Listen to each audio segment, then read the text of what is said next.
since the swearing-in of President Uhuru Kenyatta and his deputy William Ruto for their second term in office, the fortunes appear to have changed for the deputy president. The public image of the once described dynamic duo has changed from bromance to coexistence, if not tolerance, complicated by a former common political foe, now turned divisive friend in the name of Raila Odinga. Sam Gituku looks at what could be defining the future of politics of the Jubilee party and consequently the nation. At the BBI report unveiling event at the Bomas of Kenya, it was all out for all to see. The discomfort worn by the deputy president and the now changed political display of affection for Uhuru that has shifted from Ruto to Raila Odinga. The synchronized laughter now absent. You didn't need to be an expert in communication to see that there's no chemistry between these fellows. Of a deputy president that throughout the event appeared pensive. And even as his boss addressed the audience, Ruto appeared either bored, distracted, disinterested or far removed. You could see some measure of anger, some disappointment, some anger, some frustration. All these things roll into one. During the event, out of 17 politicians that spoke, only one was a Ruto ally. The rest were pro-Kenyatta, pro-Odinga or indifferent. Kipchumba Murkomen's speech pronounced the discomfort with the day's program, to which he was booed. Options for Ruto, there are mainly two. One is to move out of government. People have done it. That anger yesterday, you could even walk out of the meeting and go away. Or be a mature person,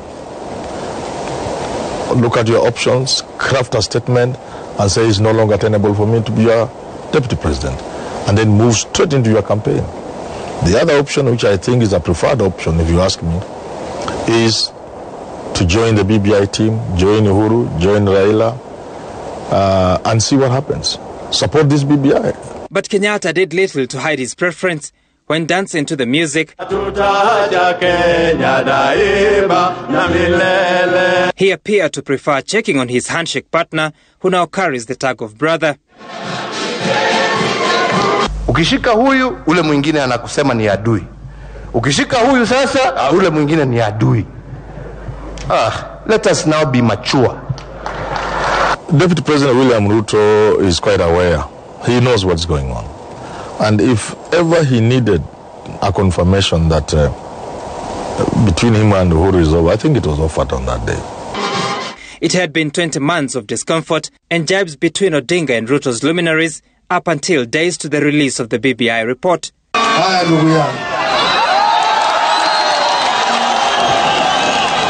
Before all this, the journey began in December 2012 when the then ICC suspects, united by ambition, agreed to work together in pursuit of political power. They had last worked together in a presidential race in 2002 when Kanu under Kenyatta lost the presidency. We want to pray, Heavenly Father, for their families. And this was going to be a reunion of relatively young politicians who had so much in common, or so it seemed. In the able leadership of President Uhuru Kenyatta and Deputy President William Ruto, Kenya has a dynamic duo.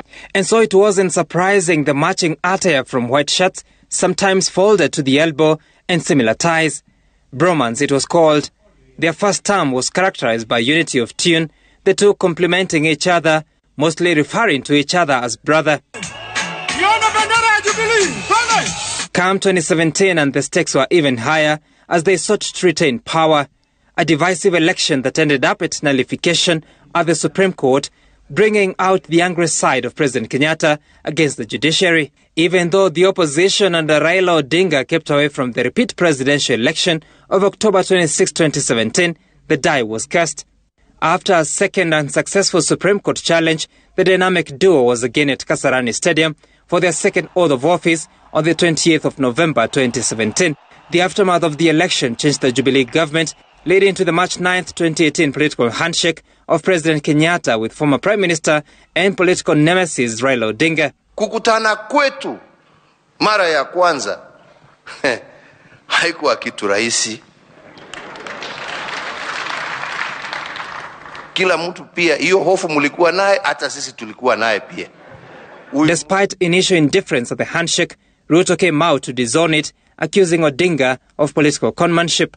And now he appears sidelined by the very creature he dismissed, and the president says he's focused on strengthening the unity agenda between him and Odinga for the nation as it faces the future.